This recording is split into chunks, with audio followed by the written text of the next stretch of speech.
Mas Uceng, Anda sempat memberikan prediksi gitu, Mas Uceng, kemarin. Dan hari ini bahkan Anda memposting di Instagram Anda mengatakan bahwa prediksi Anda benar. Jadi sebenarnya tidak mengejutkan, tapi Anda kecewakah dengan putusan dan komposisi 5-3 dari para hakim MK ini?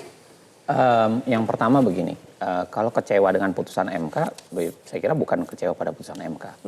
Tapi yang paling mendasar sebenarnya kecewa pada negara yang membiarkan demokrasi dirusak seperti ini. Itu yang pertama. Begini, kenapa putusan MK itu menjadi seperti ini? Saya memahaminya paling tidak di 3 level. Ya. Dan tadi pembacaan putusan itu mengamini 3 level itu. Yang pertama saya kira pengakuan soal hukum acara dan kelembagaan MK yang memang tidak cukup baik. Itu diakui.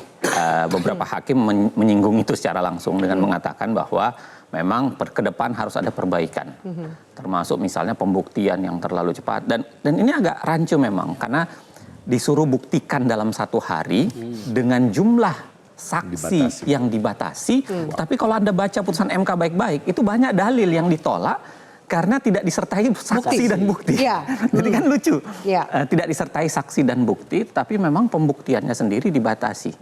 Bagaimana mungkin kalau kita mendalilkan 100 tempat, semua bisa kita buktikan secara bukti dan saksi, padahal saksi dibatasi jumlahnya. Ya. Karena proses pembuktian kan cuma 1 hari. Itu diakui loh oleh hakim sendiri. Jadi itu bukan versi saya. Omongan Anda, ya. Bukan omong-omong saya dalam tanda kutip. Yang kedua, saya bilang bahwa kita harus membaca paradigma hakim. Jadi ada studi dalam hukum tata negara itu, ada studi yang menjelaskan bahwa hakim itu biasanya terpecah 2. Ada yang judicial activism. Judicial activism itu biasanya penafsirannya progresif. Dan ada yang judicial restraint, yang relatif lebih konservatif. Nah, kalau Anda lihat putusan MK tadi, terhadap fakta yang sama, ternyata hakim berbeda kan. Ada hakim yang lebih progresif untuk melihatnya, misalnya ya, saya kasih contoh sederhana. Misalnya soal bansos. Pembuktiannya seakan-akan oleh 5 hakim lainnya mengatakan bukti bansos itu harusnya ada perintah langsung presiden ke situ, ada bukti surat ke situ. Tapi 3 hakim mengatakan enggak perlu. Bukti seperti itu enggak perlu. Yang penting ketika bansos diadakan dengan jumlah yang dan didekatkan dengan tahun pemilu, itu sudah merupakan insentif elektoral. Itu sudah merupakan pork barrel sebenarnya. Itu kan soal pendekatan antara pendekatan progresif dengan pendekatan yang konservatif melihat proses hukum. Dan itu teramini juga. Yang ketiga begini, ini tesis saya. Saya berjanji mau nulis di jurnal yang lebih serius. Saya melihat kalau orang mempelajari hakim, ada 2 teori besar tuh yang sekarang banyak dipakai. Judicial activism dan judicial restraint. Itu pendekatan yang udah laku dari tahun 60-an, 70-an terhadap hakim. Belakangan ada namanya judicial heroes. Ditulis sama Romo, orang Indonesia yang ngajar di Amerika. Dia mengatakan, hakim itu biasanya kadang-kadang ada juga yang keinginan perbaikannya tinggi, gejala judicial heroes-nya itu tinggi. Dia mencontoh ada beberapa hakim sebelumnya, nggak usah saya mention nama.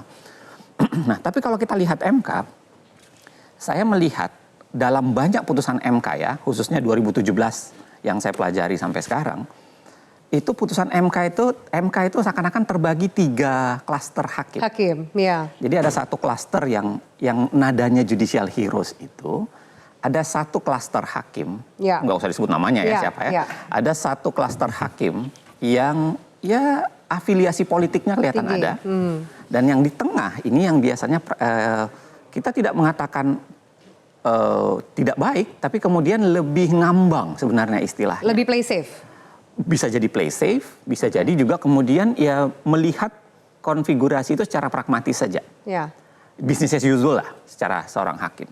Nah, kalau kita lihat hampir semua putusan MK yang ada bau politiknya itu adalah pertarungan antara para judicial heroes ini mau merebut yang di tengah ataukah yang terafiliasi kepentingan politik mau merebut yang di tengah. Hari ini yang menang yang mana? Nah, dari komposisi 5-3 itu? Silahkan dibaca. Saya tidak akan mention nama ya, tapi saya ingin mengatakan dalam banyak putusan MK, saya bisa contoh beberapa putusan angket KPK. Kalau kita lihat angket KPK, itu kan permohonannya beda akhirnya dengan putusan MK. Karena yang judicial heroes ini akhirnya sedikit ke tengah dengan mengatakan begini, oke, KPK boleh kita angket, tapi jangan angket kasusnya ya, hanya boleh diangket soal, nah itu loh, contoh ke tengah. Atau Cipta Kerja deh, putusan Cipta Kerja kalau kita baca baik-baik, itu kan permohonannya adalah pembatalan secara keseluruhan. Ya. Sedangkan yang satu mau menolak secara keseluruhan. Ya. Akhirnya kenapa putusan MK awal mengatakan menang 5-4? Ya. Itu karena yang baik ini bisa agak sedikit membujuk yang tengah ke dia dengan mengatakan bahwa udah diberlakukan secara conditionally konstitusional ke depan. Pak Margarito mungkin punya tanggapan yang lain? Nah, maksud saya begitu. Jadi 3 analisis itu sebenarnya cukup untuk menjelaskan bahwa kenapa MK. Nah terakhir Mbak Afi, sebelum saya mau tutup, atau kemudian silahkan yang lain. Saya mau bilang bahwa jangan kemudian main-main dengan dissenting opinion. Karena akhirnya begini, kita tidak bisa mengatakan secara penuh bahwa tidak ada cawe-cawe presiden, tidak ada pembagian bansos yang yang betul-betul sudah sesuai, dan tidak ada pelibatan aparat yang tidak melanggar. Jelas kok. Di dalam putusan itu 3 hakim itu mengakui itu. 3 hal itu. 3 hakim mengakui itu, ya ada bansos yang dibagikan, lalu kemudian bahkan dia putusan itu ingin membawa, kalau lihat ya, untuk membenarkan juga analisis saya, coba bayangkan 3 hakim ini coba membawa dengan mengatakan silahkan dilakukan pemungutan suara ulang di beberapa daerah yang dimention. Itu kan tidak ada permintaan 01 dan 03 di situ, tapi seakan-akan mencoba membawa ke tengah gitu. Nah, tapi saya mau bilang adalah artinya ada satu fakta yang jelas ya, bahwa menurut pendapat hakim, bukan sekedar omong-omong kita, Presiden Jokowi itu melakukan intervensi. Jelas. Di kalimat apa? Dari tiga hal yang tadi Anda sebutkan, soal bansos, soal kemudian aparatur termasuk ASN dan PJ kepala daerah? Ya, jelas karena dikatakan di situ dalam putusan, penanggung jawab terbesarnya adalah Presiden Jokowi. Termasuk soalan keuangan, kalau baca putusannya baik-baik ya, keuangan itu adalah keuangan negara, harusnya dipergunakan untuk kemakmuran, bukan untuk kepentingan personal seorang kandidat. Nah, bahkan kalau baca dissentingnya Eni dengan langsung memention lah sebenarnya bahwa tindakan itu didekatkan dengan keuntungan demi Prabowo Gibran. Misalnya penggunaan baju dan lain-lain sebagainya. Yang warnanya identik dengan paslon. Nah, maksud saya adalah, saya berharap yang beginian silahkan. Bagi saya ya, kalau kita mau pakai kaidah hukmul hakim yarfaul khilaf, ya sudahlah, ini sudah diputuskan oleh hakim, oleh pemerintah, sudah menyelesaikan khilaf, selesailah. Tapi pada saat yang sama ada residu yang harus diselesaikan. Menurut saya nggak bisa dibiarin seorang presiden menggunakan kuasanya untuk mempengaruhi dan merusak demokrasi.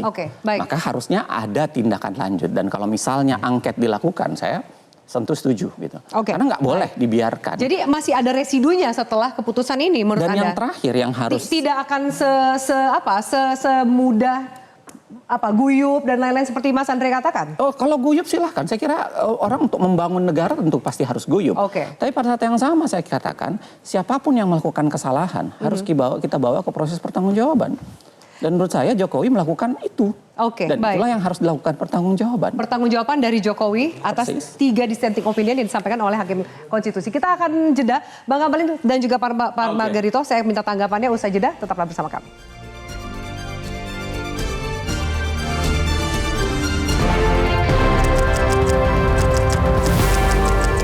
Jelajahi cara baru mendapatkan informasi. Download Metro TV Extend sekarang.